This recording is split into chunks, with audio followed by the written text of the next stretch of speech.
स्वागत है दोस्तों हमारे यूट्यूब चैनल इलेक्ट्रिकल स्किल में।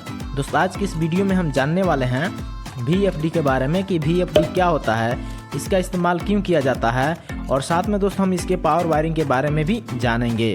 तो मैं आपसे एक अनुरोध करना चाहूँगा दोस्त कि ये वीडियो आप अंत तक जरूर देखिएगा, जिससे जो है VFD से रिलेटेड लगभग आपको सारी जानकारी मिल सके।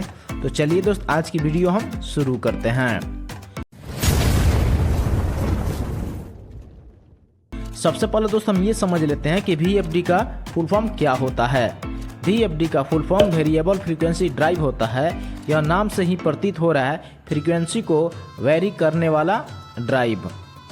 जैसे कि दोस्त हम जानते हैं मोटर का स्पीड का जो फार्मूला होता है NS बराबर 120F/P होता है। इस फार्मूले से ये प्रतीत हो रहा है कि जो मोटर का स्पीड होता है वो फ्रीक्वेंसी के डायरेक्टली प्रोपोर्शनल होता है। यानी जैसे जैसे हम फ्रीक्वेंसी बढ़ाएंगे वैसे वैसे मोटर का स्पीड बढ़ेगा और जैसे जैसे हम फ्रीक्वेंसी को घटाएंगे वैसे वैसे मोटर का स्पीड भी हमारा घटेगा। इसी कंसेप्ट पर VFD काम करता है। जैसे कि दोस्त हमारा दूसरा जो क्वेश्चन था कि VFD का इस्तेमाल क्यों किया जाता है, तो बेसिकली दोस्त VFD का इस्तेमाल वहाँ पर किया जाता है जहाँ पर हमें मोटर को कम स्पीड पे चलाना हो या एज पर हमें ज़रूरत पड़ती है कि हमें अब ज़्यादा स्पीड में मोटर की चलाना हो, उस कंडीशन में हम VFD का इस्तेमाल करते हैं। VFD का इस्तेमाल ज़्यादातर दोस्त प्लांटों में किया जाता है जहां पर हमें ज़रूरत होती है मोटर को कभी कम स्पीड में चलाने की ज़रूरत हो या कभी ज़्यादा स्पीड में चलाने की ज़रूरत हो। वहां पर हम VFD के हेल्प से फ्रीक्वेंसी को कम या ज़्यादा करके मोटर के स्पीड को कभी कम या कभी ज़्यादा किया जाता है। साथ में दोस्त जो VFD होता है वो हमें over voltage, under voltage, over current और फेज फेलियर प्रोटेक्शन भी प्रोवाइड करता है। एक मोटर को दोस्तों हम रन करना चाहें तो स्टार डेल्टा जो स्टार्टर होता है उसकी हेल्प से भी हम यूज कर सकते हैं, लेकिन वहां पर हम मोटर के स्पीड को न बढ़ा सकते हैं न घटा सकते हैं। जितना एडजस्ट होगा उतना ही चलेगा। लेकिन VFD का इस्तेमाल करके हम मोटर के स्पीड को एज पर रिक्वायरमेंट के हिसाब से सेट कर सकते हैं। इसलिए दोस्त जो है VFD का इस्तेमाल किया जाता है। तीसरा जो हमारा क्वेश्चन था दोस्तों कि पावर वायरिंग कैसे होता है, इस वीडियो में आपको पैनल में प्रैक्टिकली दिखाऊंगा कि उसमें कौन कौन सा इलेक्ट्रिकल डिवाइस लगा होता है।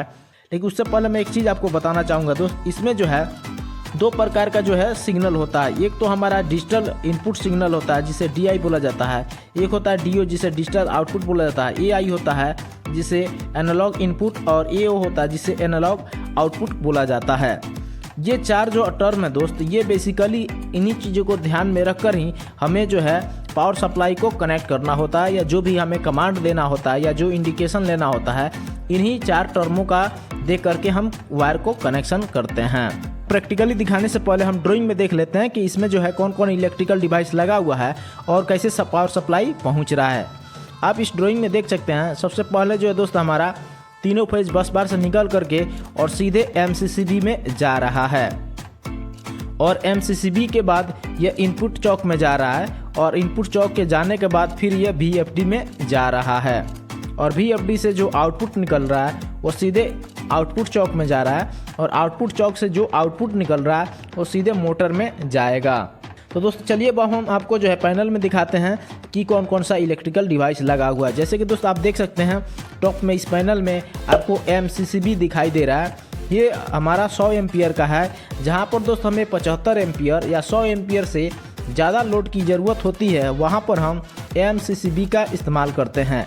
MCCB का फुल फॉर्म होता है मोल्डेड केस सर्किट ब्रेकर।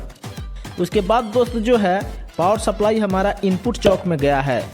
चौक क्या होता है और इसका इस्तेमाल क्यों किया जाता है। जैसे कि दोस्त हम जानते हैं VFD में फ्रीक्वेंसी का बहुत ज़्यादा इंपॉर्टेंस है, क्योंकि हम फ्रीक्वेंसी को ही वेरी करके मोटर का स्पीड को हम बढ़ाते हैं और घटाते हैं। जो करंट होता है उसमें कोई डिस्टर्बेंस ना हो या वोल्टेज में कोई डिस्टर्बेंस ना हो, इसलिए हम चौक का इस्तेमाल करते हैं।